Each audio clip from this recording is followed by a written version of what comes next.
นิยายเสียงวายเรื่องชั่วโมงพิศวงคืนมรณะภาคยูเอกเขียนโดยคามุอิเคียวหากชื่นชอบผลงานสามารถกดติดตามกดซับกดกระดิ่งแจ้งเตือนเพื่อที่จะได้ไม่พลาดตอนใหม่ๆนะคะคำเตือนนิยายเรื่องนี้เขียนขึ้นจากจินตนาการของผู้แต่ง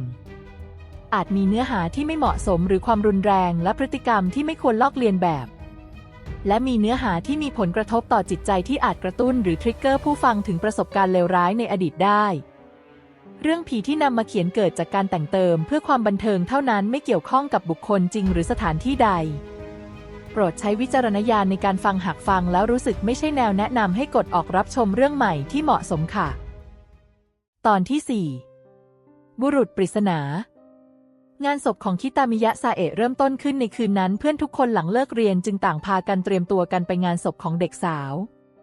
คืนที่เธอตายไม่อาจจะบอกให้ใครได้ฟังได้แม้แต่ตัวพ่อและแม่ของเธอเองค่ำคืนที่เด็กสาวพยายามอดหลับอดนอนเพื่อรอเช้าวันใหม่แต่ทว่าคืนนั้นซาเอะทั้งที่ข่มตาแล้วเพื่อไม่ให้หลับแต่เธอดันวูบหน้ามืดเพราะนอนไม่เต็มตามา3 วันรวมทั้งความเครียดสะสมหมอได้ระบุการเสียชีวิตเพราะขาดอากาศหายใจอาจเพราะล้มแล้วหมดสติลงหมอนกดการหายใจจึงเป็นเหตุที่ทำให้เสียแต่ยูเอะและริวอิจิต่างรู้อยู่แก่ใจซาเอะเธอถูกคานาเอะพาไปแล้วเพราะคืนแรกที่พวกเขาไปยูเอะมองเห็นซาเอะถูกวิญญาณเด็กอายุ8 ขวบเดินจูงมือหายไปในความมืดอธิบายไม่ได้ว่าคิตามิยะซาเอะรู้สึกอย่างไรแววตาเธอเลื่อนลอยแล้วค่อยๆจางหายไปล่วงลับมิอาจบอกลาใครยูเอะรู้สึกผะอืดผะอมแปลกๆเขาจึงขอตัวลากลับก่อนโดยมีริวอิจิพาไปส่งจึงไม่ได้อยู่ร่วมในพิธีสวดคืนแรกทำให้อดเจอเด็กหนุ่มอีกคนที่พอมาถึงก็ถามหาริวอิจิทันทีแต่ถึงจะรู้ว่าอีกฝ่ายพาเพื่อนกลับเจ้าตัวก็ยังคงมาทำหน้าที่ผู้ช่วยจำเป็นของปู่ที่มาสวดในงานศพทุกอย่างยังคงเป็นปกติถึงแม้จะมีบางคนที่ยังเศร้าเสียใจอยู่ก็ตามซึกิซาวะเองก็ยังคงทำตัวร่าเริงไม่มีอะไรถึงแม้ว่าเธอจะเป็นคนที่เสียใจที่สุดเพราะสูญเสียเพื่อนสนิทไปทุกคนต่างรู้จึงไม่เอ่ยอะไรมากดังนั้นหน้าที่คณะกรรมการห้องที่เธอทำอยู่จึงถูกโยนให้เป็นหน้าที่ของยูเอะและริวอิจิทุกคนในห้องต่างแปลกใจไม่ได้ที่ริวอิจิจอมขี้รำคาญจะรับหน้าที่นี้ได้หรืออาจเป็นเพราะมียูเอะอยู่ด้วยกระมังยูเอะนายเป็นอะไรหรือเปล่าหน้าตาไม่สดชื่นเลยริวอิจิเอ่ยถามขึ้นมาขณะที่ทั้งสองนั่งคุยกันอยู่บนโต๊ะเรียนในห้องวันนี้เป็นวันที่2ของการตายซาเอะบรรยากาศภายในห้องจึงหดหู่จนสังเกตได้ไม่มีอะไรหรอกริวจังยูเอะแก้ตัวที่จริงเขารู้สึกกังวลกับเรื่องที่ริวอิจิบอกกับเขานิดหน่อยฉันชอบนายถึงแม้มันจะผ่านมาแล้วก็ตามแต่เขาก็ยังรู้สึกกังวลเพราะไม่ได้ให้คำตอบแน่ชัดกับอีกฝ่ายเขายังรู้สึกว่าพูดออกมาไม่ได้มันคาใจเขารู้สึกว่ามีบางอย่างติดในอกราวกับว่าไม่ควรพูดออกมา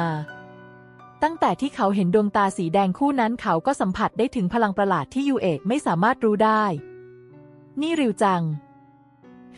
ริวอิจิขานรับหันมามองยูเอะที่ก้มตัวนอนแนบกับโต๊ะของตนเรื่องที่นายบอกชอบผมตรงไหนเหรอริวอิจิได้ยินแบบนั้นเองก็ยังหน้าแดงใช่เขาเคยบอกชอบยูเอะและนั้นก็คือความรู้สึกที่แท้จริงชอบริวอิจิพลันอึ้งเขาตอบไม่ได้ว่าชอบยูเอะตรงไหนราวกับเขาถูกยูเอะดึงดูดชวนใจสั่นและนั่นคือสิ่งที่ริวอิจิรู้สึกว่าตนเองชอบอีกฝ่ายแต่ผมน่ะยูเอะหยุดคิดผมก็ชอบนายที่เป็นนายเป็นริวอิจิที่สดใสมีชีวิตชีวาแต่ยูเอะไม่สามารถพูดสิ่งที่อยู่ในความคิดออกมาได้ตอนนี้เขายังคงไม่กล้าบอกอะไรแบบนั้นยังอยากให้เริ่มต้นแค่เพื่อนกันก่อนเพราะกลัวว่าอาจเป็นความรู้สึกชั่ววูบก็เป็นได้ริวอิจิตั้งใจฟังอย่างมากจนลืมไปว่าตนเองจะพูดว่าชอบยังไงไปชั่วขณะยูเอะยิ้มราวกับว่าถ้ายังปล่อยให้เป็นแบบนี้ต่อคงอึดอัดแน่เปลี่ยนเรื่องพูดดีกว่าว่าแต่ทำไมวันนี้ซากุระจังทำไมยังไม่มาเรียนอีกล่ะยูเอะมองออกไปนอกหน้าต่างชวนคุยถึงเด็กสาวที่ยังไม่เห็นมาซึ่งริวอิจิมีสีหน้าผิดหวังเล็กน้อยพออีกฝ่ายพูดถึงซากุระเขาถึงกับจุกในหัวพานคิดว่าหรือว่าตนเองยังคบกับซากุระอยู่ยูเอะจึงไม่คิดตอบรับเขานั้นสิเดี๋ยวฉันจะลองโทรตามนะริวอิจิคว้ามือถือออกจากกระเป๋าของตัวเองอย่างเซ็งๆพร้อมกับเดินไปหลังห้องตอนนั้นยูเอะมองตามหลังด้วยสีหน้าเจ็บปรับในใจอย่างที่ไม่เคยเป็นมาก่อนไม่ใช่เพราะรู้สึกว่าริวอิจิมีแฟนแล้วแต่ใจมันท้วงว่าอย่ารู้สึกกับอีกฝ่ายราวกับหัวใจเขาถูกใครบางคนจับจองมานานแสนนานทำไมจะต้องเจ็บที่อกด้วย ยูเอะสายหัวก่อนไล่ความคิดและความรู้สึกชั่ววูบนั้นออกไปที่จะหันไปทางอื่นเพื่อข่มอารมณ์แปลกๆนี้ไว้ดวงตาเรียวกลมหลุกมองผีเสื้อตัวหนึ่งประกายสีเงินกระทบแสงสว่างของดวงตะวันวาววับงดงามก่อนเลือนลางจางหายไปเด็กสาวรูปร่างโปร่งเรียวบางเรือนผมยาวสลวยมัดเป็นทรงผมแกะทั้งสองข้างวันนี้เธอนอนตื่นสายจริงๆแถมยังท้องเสียกว่าจะได้ออกมารวมถึงตกรถทำให้ใช้เวลานานกว่าจะมาใกล้บริเวณทางไปโรงเรียนซากุระเธอรีบร้อนวิ่งจนไม่ได้ดูเส้นทางบนถนนเลยระหว่างที่ก้าวเท้าพ้นซอยเท่านั้นโครมร่างของเด็กสาวล้มลงไปกองกลับพื้นทันทีเพราะวิ่งไปชนใครบางคนใบหน้าเล็กของเธอแสดงความเจ็บปวดอย่างเห็นได้ชัดเมื่อก้นเล็กกระแทกลงกับพื้นเพราะมันจะสายแล้วการที่มาประสบอุบัติเหตุตอนนี้ทำให้ซากุระหัวเสียขอโทษครับชายหนุ่มรูปร่างสูงเพรียวยื่นมือให้แก่เด็กสาวที่นั่งอยู่กับพื้นซากุระมองชายหนุ่มอย่างตะลึงใบหน้าของเธอแดงกล่ำด้วยความเขินอายเมื่อเห็นใบหน้าของอีกฝ่ายไม่เป็นไรใช่ไหมครับชายหนุ่มคลี่ยิ้มบางใบหน้าคมหล่อเหลาคมสวยเรือนผมสีเงินสีเดียวกับดวงตาขนตายาวสลวยผิวขาวซี่ต่างหูรูปกางเขนที่ให้ลงมาดูมีเสน่ห์แม้จะมีเพียงข้างเดียวชุดสีดำยาวปกปิดลำคอใส่เสื้อสูทยาวโดยรวมราวกับเทวทูตที่ออกมาจากภาพวาดคนต่างชาติเขาเหมือนคนต่างชาติแต่ก็มีความเป็นคนเอเชียหากอีกฝ่ายเรือนผมสีดำดวงตาสีดำคงจะมีเสน่ห์อีกแบบไม่เป็นไรค่ะซากุระรีบลุกขึ้นอย่างเขินอายเสียงเธอสั่นเล็กน้อยกับความประหม่า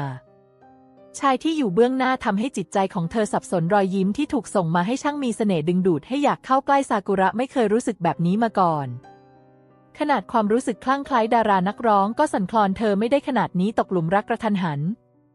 ขอโทษนะคะที่ไม่ระวังชนคุณเข้าค่ะคือซากุระเหมือนสาวน้อยใจกล้าบ้าบิ่นเธออยากจะขอเบอร์ติดต่ออีกฝ่ายอยากจะใช้ข้ออ้างให้ได้พบเจอแต่จังหวะนั้นเสียงโทรศัพท์ก็ดังขึ้นสั่นเครือในกระเป๋าเด็กสาวรีบรับสายอย่างตื่นตกใจเธอมองดูหมายเลขที่โชว์หน้าจอถึงกลับยิ้มออกมาฮัลโหลริวอิจิมีอะไรเหรอใหญ่บ้ามัวไปทำอะไรที่ไหนถึงเวลาเข้าเรียนแล้วนะเสียงโวยจากปลายสายดังขึ้นซากุระเบ้ปากเมื่อถูกริวอิจิโวยซึ่งทำให้เธอน้อยใจอย่างมากไม่รู้ทำไมเธอถึงเกิดความรู้สึกด้านลบขนาดนี้ขึ้นมากับริวอิจิได้ทั้งที่ริวอิจิคือแสงสว่างและความรู้สึกดีของเธอรู้แล้วจะรีบไปอะจู่ๆเสียงซ่าๆดังขึ้นจนน่ารำคาญฟังไม่ออกว่าอีกฝ่ายพูดอะไรก่อนสายจะตัดไปเด็กสาวมองโทรศัพท์ตนเองอย่างมึนงงเมื่อบนหน้าจอของเธอลายเหมือนโทรทัศน์ที่ไม่มีสัญญาณเป็นอะไรไปหรือเปล่าครับชายหนุ่มร่างสูงเพรียวยังคงยืนอยู่ที่เดิมเขายิ้มให้ซากุระด้วยรอยยิ้มที่ดึงดูดจนใจแทบละลายซากุระอ้าปากมองชายหนุ่มเบื้องหน้าด้วยใบหน้าที่แดงกล่ำโอ้ยใหญ่บ้าโทรศัพท์เฮงซวยริวอิจิฉุนกับเสียงซ่าๆที่แสบแก้วหูหลังถูกตัดสัญญาณเกิดอะไรขึ้นหรือริวจังยูเอะเดินเข้ามาถามอย่างเป็นห่วงเมื่อเห็นริวอิจิที่โทรศัพท์อยู่ไวๆขึ้นมาไม่รู้สิจู่ๆสัญญาณก็ตัดไปดื้อๆแล้วก็เสียงซ่าๆที่แสบแก้วหูนี้อีกริวอิจิอธิบายไปก่อนจะวางสายเก็บลงยูเอะรู้สึกแปลกใจเขาเริ่มมีความกังวลเกี่ยวกับเรื่องบางอย่างขึ้นมาราวกับมีลางสังหรณ์ที่พูดอธิบายได้ยากหรือว่าจะเกิดอะไรขึ้นกับซากุระจังยูเอะมองริวอิจิที่นิ่งคิดกับคำพูดของเขาฉันก็เริ่มเป็นห่วงเหมือนกันเดี๋ยวฉันจะให้เพื่อนยายนั้นช่วยติดต่อก็แล้วกันนะว่าแล้วร่างสูงก็เดินมุ่งไปยังกลุ่มนักเรียนหญิงที่เป็นเพื่อนของซากุระเด็กสาวเดินตามชายหนุ่มเจ้าของเรือนผมสีเงินที่น่าหลงไหลดั่งต้องมนต์สะกดจากอำนาจบางอย่างแต่มีความรู้สึกบางอย่างทำให้เธอรู้สึกหนาวเย็นราวกับน้ำแข็งรอบๆมีเพียงสายลมเท่านั้นที่เคลื่อนไหวไร้เสียงของสิ่งมีชีวิตหรือสิ่งที่เธอรับรู้ว่ายังมีคนอยู่อีกฝ่ายเหมือนกำลังพาเธอเดินไปที่ไหนสักที่คุณชื่ออะไรคะซากุระตัดสินใจบางอย่างออกไปเพื่อสร้างบรรยากาศไม่ให้เงียบเหงาชายหนุ่มร่างสูงหยุดเดินเขาหันมามองเด็กสาวชั่วครู่ก่อนจะคลี่ยิ้มรอยยิ้มเล็กน้อยใบหน้าคมคายสวยงามแม้จะไม่ยิ้มก็ทำใจเต้นไม่เป็นสัมแต่เมื่อยิ้มทำให้ใจแทบละลายราวกับเทวทูตคุโรซากิงินเสียงทุ้มหน้าฟังเปล่งออกมาราวกับจะสะกดทุกสิ่งให้หันมาสนใจเขาแล้วฟังน้ำเสียงนั้นดังต้องมนรวมถึงตัวของซากุระเองด้วยเธอหัวใจเต้นรัวและรุนแรงอย่างมากในมือชุ่มไปด้วยหยาดเหงื่อกับความตื่นเต้นนี้ขอบคุณเมื่อครู่นะคะที่ช่วยทำแผลให้ไม่เป็นไรครับผมเองก็ไม่ดีเองที่ทำให้สุภาพสตรีได้รับบาดเจ็บช่วยทำแผลเล็กๆน้อยๆเท่านั้น เด็กสาวหน้าแดงอย่างเขินอายเธอมองหลังมือที่มีแผลและติดพลาสเตอร์ตั้งแต่ที่พบชายหนุ่มคนนี้ครั้งแรกเธอก็รู้สึกแปลกๆในใจตลอดเวลานี้อาจเป็นความรักก็เป็นไปได้ไม่ได้นะยายซากุระเธอมีริวอิจิอยู่ทั้งคนแล้วนะยะซากุระบ่นด่าตัวเองที่คิดเรื่องแปลกๆแต่ก็อดไม่ได้ที่จะเขินคิดอะไรไปแล้วล่วงหน้าจนตัวบิดชายหนุ่มยังคงมองเด็กสาวที่อยู่ในโลกส่วนตัวนั้นแล้วเช้านี้คุณไม่ไปโรงเรียนหรือครับเด็กสาวสะดุ้งตื่นจากภวังค์ส่วนตัวของตนก่อนศพในตาสีเงินปับไปค่ะหาซากุระร้องอย่างตกใจทำไมเธอถึงลืมเรื่องนี้ไปได้ณป่านนี้ริวอิจิคงขอบคุณที่เตือนนะคะฉันคิริชิมะซากุระแล้วเราจะได้เจอกันอีกไหมคะเด็กสาวถามอย่างกระตือรือร้นทั้งที่เขาเป็นคนแปลกหน้าแต่เขาก็มีบางอย่างที่น่าหลงไหลจนไม่อาจห้ามใจผมน่ะอยู่ทุกที่แหละครับถ้าอยากเจอก็มาหาผมได้ชายหนุ่มยิ้มอย่างอ่อนโยนถึงแม้เธอจะงุนงงกับคำพูดของอีกฝ่ายแต่นั้นก็ไม่ใช่ปัญหาสำหรับเธอถ้าอยากจะเจอได้ทุกที่แปลกแต่ซากุระเชื่อไปแล้วว่าเขาพูดจริงท่อใยบ้านนั้นหายไปไหนกันแน่นะนี้ก็จะหมดคาบแรกแล้ว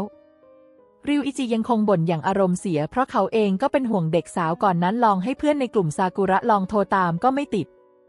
พอติดเหมือนมีคนรับก็ได้เสียงซ่าๆหนวกหูจนพวกเธอเลิกโทรตามเขาเลยอดเป็นห่วงไม่ได้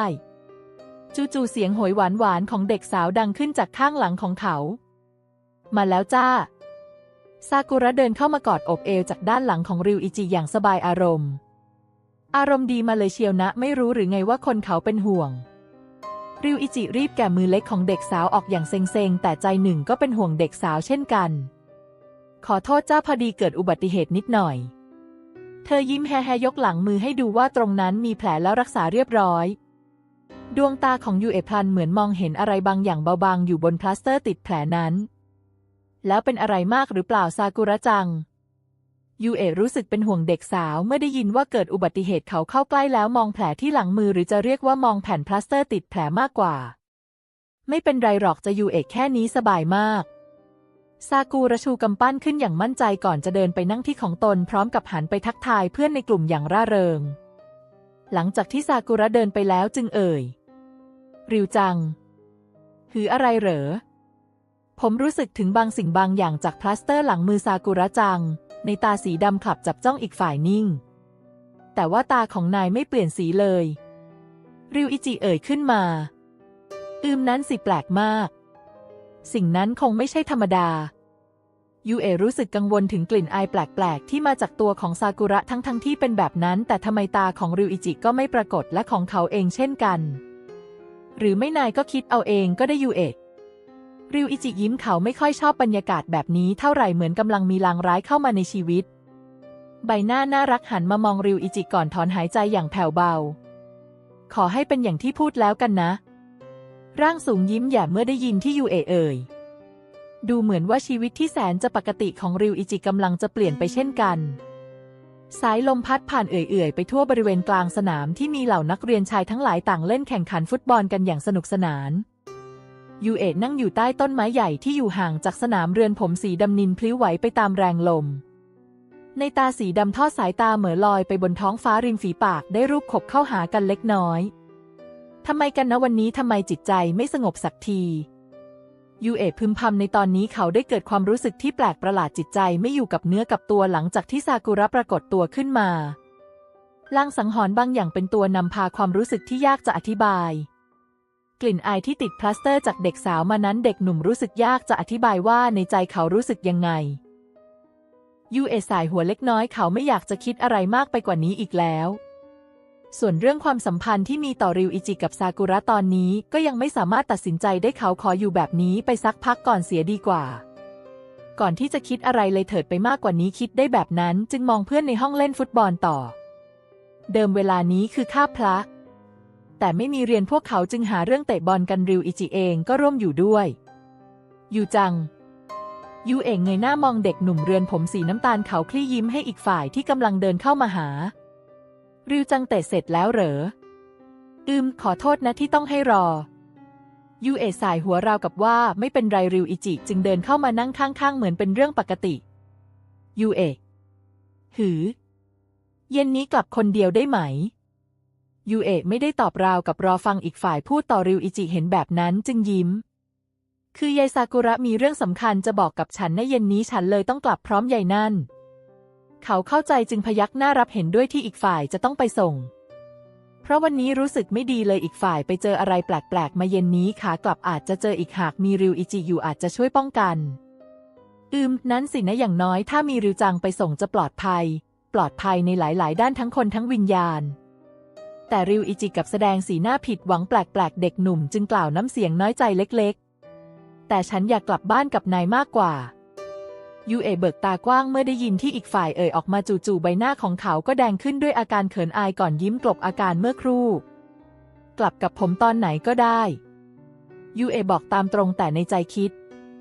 ส่วนซากุระคือแฟนนายจะกลับพร้อมแฟนมากกว่าเพื่อนก็ไม่เสียหายอยู่แล้วริวอิจิได้เพียงแต่ยิ้มเท่านั้นเด็กหนุ่มจึงลุกขึ้นยืนพร้อมกับยื่นมือข้างหนึ่งให้ยูเอะเรากลับห้องกันดีกว่าเดี๋ยวก็ต้องเรียนวิชาต่อไปแล้วยูเอะยื่นมือไปจับมือของริวอิจิจากนั้นทั้งสองจึงเดินกลับห้องเรียนเสียงสัญญาณบอกถึงเวลาเลิกเรียนดังขึ้นเด็กนักเรียนทุกคนต่างแยกย้ายกันกลับบ้านบางคนก็เข้าชมรมตามปกติยูเอะเพิ่งมาจึงยังไม่มีชมรมเขาจึงยังไม่เลือกชมรมเพราะไม่มีชมรมไหนที่ถูกใจเขาเลยแม้แต่นิดเดียวสึกิซาวะเองก็อยู่ชมรมคณิตศาสตร์ซึ่งวิชานี้ไม่เหมาะกับยูเอะเลยซากุระอยู่ชมรมดนตรีซึ่งตัวเธอเองก็เล่นดนตรีไม่เก่งเอาเสียเลยแต่ที่อยู่ได้เพราะมีเส้นสายส่วนริวอิจิอยู่ชมรมชายยูเอะถึงกับงุนงงอย่างมากที่คนที่รำคาญไม่ชอบอะไรจุกจิกกับเข้าชมรมนั้นได้พอถามเหตุผลก็ได้คำตอบดีๆมาเพราะรุ่นพี่ที่ชมรมตื้อให้ไปเป็นตัวเรียกคนอื่นๆเท่านั้นส่วนมากจะตกได้แต่เด็กสาวตัวยูเอะเองก็ถูกชวนและยังมีอีกหลายชมรมที่แวะเวียนมาชวนบ่อยๆแต่ยูเอะก็ยังเลือกไม่ได้สักทีจนริวอิจิบอกให้เข้าชมรมเดียวกันปัญหาจะได้น้อยลงดังนั้นยูเอะจึงได้ตัดสินใจที่จะเข้าไปอยู่ชมรมเดียวกับริวอิจิวันนี้จะลองไปยื่นใบสมัครก่อนกลับเสียงสัญญาณหยุดดังเด็กหนุ่มเรือนผมสีดำนินเช่นเดียวกับดวงตาคู่สวยทอดสายตามองยังเด็กหนุ่มร่างสูงที่คุ้นเคยเดินออกไปยังสนามที่มีคนเดินทยอยกันกลับกับเด็กสาวมัดผมแกะที่เดินอยู่เคียงข้าง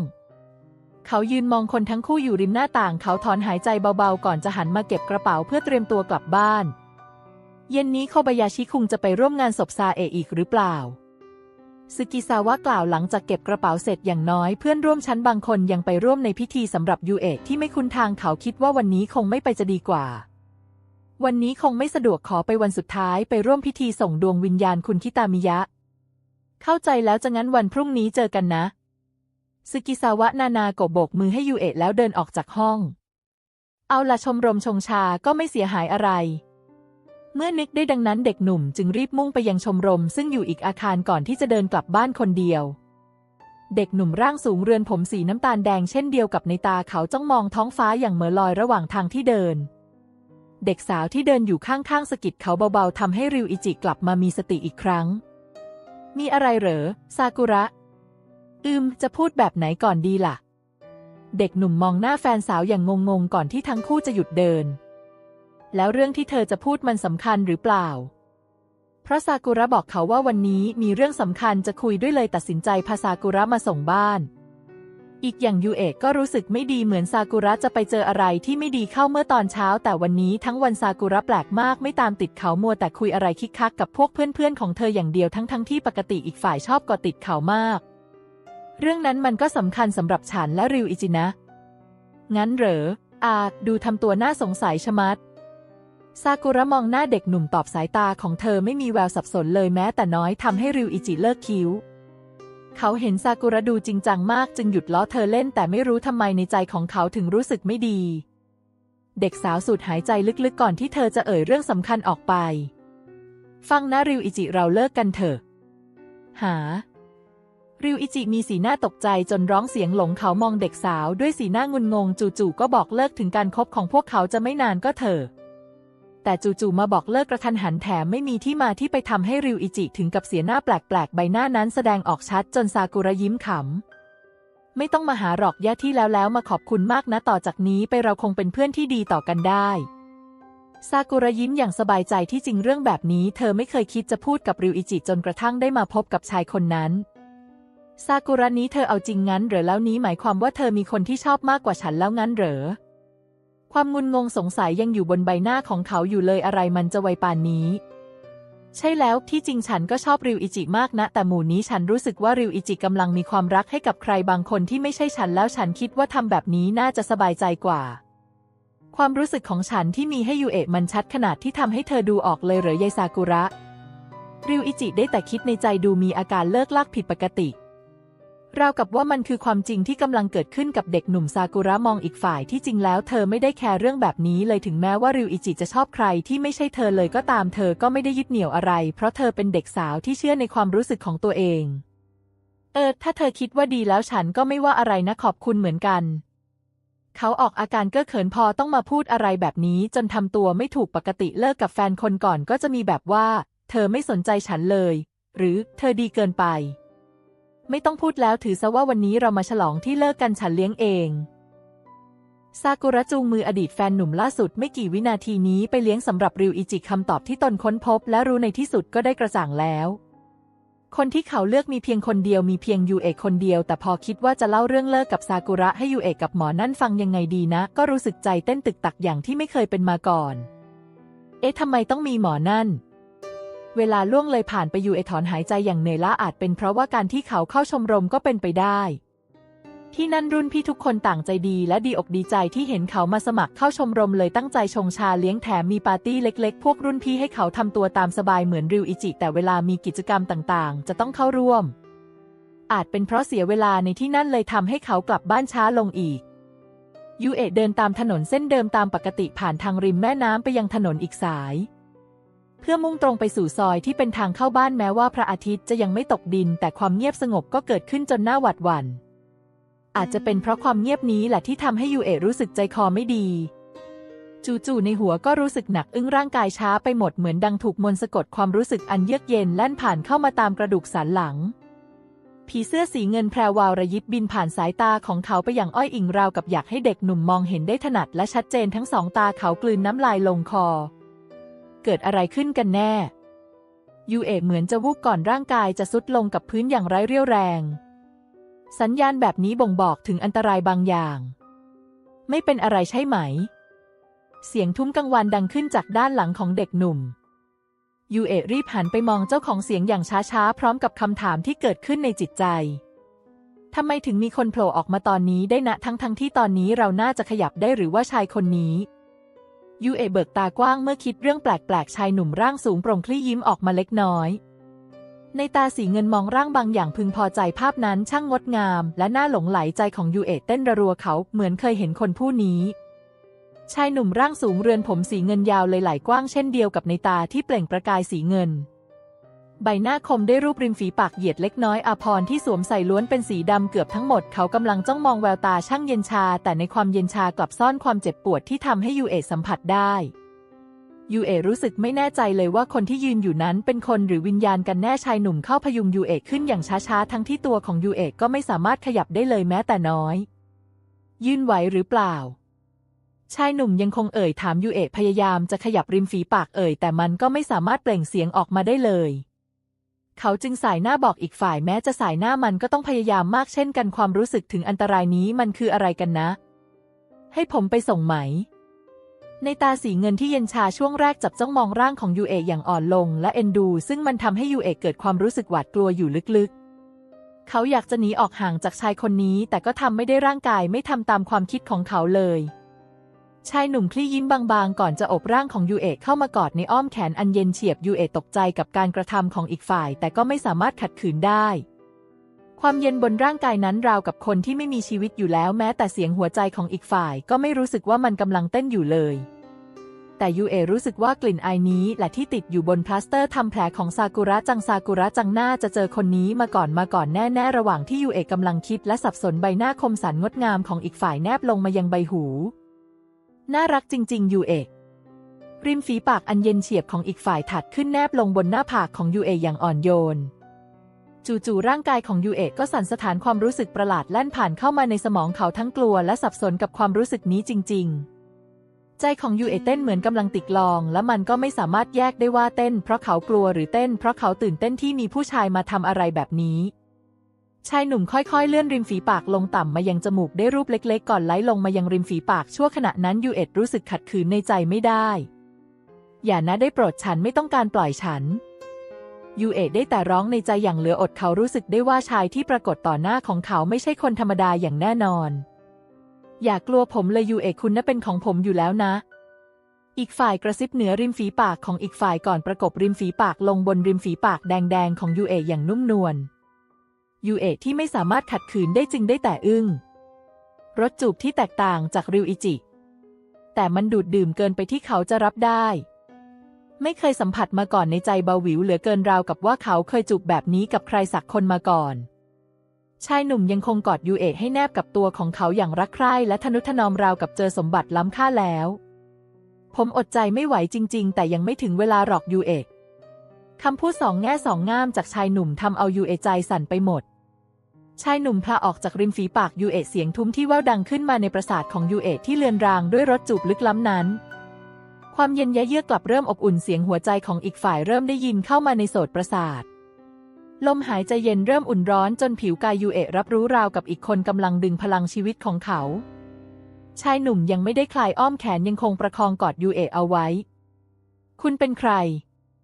ยูเอะเอ่ยถามพร้อมสติเริ่มเลือนลางร่างกายของเขาเริ่มที่จะขยับได้แล้วไม่นานเธอก็จะรู้เองยูเอะดวงตาสีม่วงแดงแห่งพลอยอเมทิสที่ต้องสาบเสียงทุ้มเบาบางและเย็นเฉียบกำลังเลือนรางชายหนุ่มช้อนตัวยูเอะขึ้นอุ้ม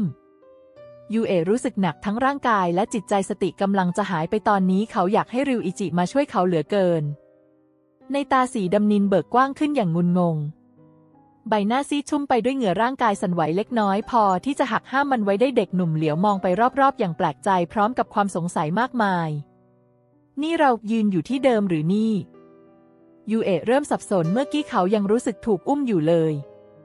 แต่เมื่อคิดได้ดังนั้นจึงยกมือขึ้นสัมผัสที่ริมฝีปากเบาๆความรู้สึกอุ่นยังไม่จางหายชายปริศนาที่ยูเอะเจอนั้นเป็นใครกันแน่แต่มีสิ่งเดียวที่ยังคงหลงเหลือคือกลิ่นอายแปลกๆที่ยูเอะเคยสัมผัสได้เด็กหนุ่มสะดุ้งเมื่อนึกถึงตอนที่ซากุระมาถึงโรงเรียนและที่เขาสัมผัสกลิ่นอายแปลกๆใช่แล้วสิ่งที่เกิดขึ้นไม่ใช่เรื่องบังเอิญอย่างแน่นอนชายคนนั้นตั้งใจให้มันเกิดขึ้นความรู้สึกสับสนและหวาดกลัวเริ่มเกิดขึ้นริวอิจิฉันอยากพบนายเหลือเกินยูเอะอบกอดร่างของตัวเองอย่างหดหู่เพราะสัมผัสที่เกิดขึ้นมันไม่ธรรมดาสำหรับเขารู้สึกถึงความชั่วร้ายบางอย่างจากชายผู้นั้นแต่ก็ยังคงแฝงกลิ่นอายนั้นไว้คนนั้นคือใครกันนะแสงอาทิตย์เริ่มลิบหรี่ตะวันกำลังจะลับขอบฟ้ายูเอะตัดสินใจสลัดความคิดนั้นแล้วเดินท่ามกลางความเงียบสงบเพื่อกลับบ้านของตนโดยไม่รู้ตัวเลยว่ากำลังเป็นเป้าสายตาของชายหนุ่มปริศนาผีเสื้อสีเงินวาวสวยโปร่งบางบินตามยูเอะราวกับว่ามันจะตามไปส่งยูเอะสังเกตเห็นพอเอื้อมมือไปจับเขาก็ทะลุตัวตนของมันแต่ยูเอะไม่ได้กลัวเจ้าผีเสื้อแบบนี้เลยเขาคิดว่ามันอาจจะเป็นวิญญาณหรือจิตบริสุทธิ์ที่เกิดขึ้นตามธรรมชาติระหว่างนั้นเขาคิดถึงคำพูดของชายคนนั้นดวงตาของเขาต้องสาบงั้นเหรอเหมือนกับว่าผู้ชายผมสีเงินกุมความลับอะไรบางอย่างที่เป็นความลับที่มาของดวงตาดวงนี้หากเจอกันอีกครั้งคนนั้นจะยอมบอกเขาหรือเปล่าแต่สัญชาตญาณของยูเอะก็รู้สึกว่าชายคนนั้นมีความมืดที่อบล้อมอย่างสิ้นหวังจนเขารู้สึกหวาดกลัวจบตอนที่ 4ตัวร้ายโผล่มาแล้วซะที่ไหน55ตัวเอกหลักอีกคนค่ะชายที่กุมเรื่องราวทั้งหมดทั้งเรื่องนี้คุโรซากินินแม้เขาจะเป็นตัวเอกหลักอีกคนแต่บทของเขาคือฝั่งตรงข้ามกับยูเอะจะโผล่มาเฉพาะช่วงสามารถอ่านเนื้อเรื่องเต็มได้ตามลิงก์ใต้คลิปอ่านฟรีค่ะแต่จะเจอคำผิดให้เคืองตาสักหน่อยส่วนตอนทำนิยายเสียงพยายามปรับแก้ให้เหมาะสมค่ะหากชื่นชอบผลงานกดซับกดกระดิ่งกดไลค์ให้เป็นกำลังใจแล้วพบกันตอนต่อไป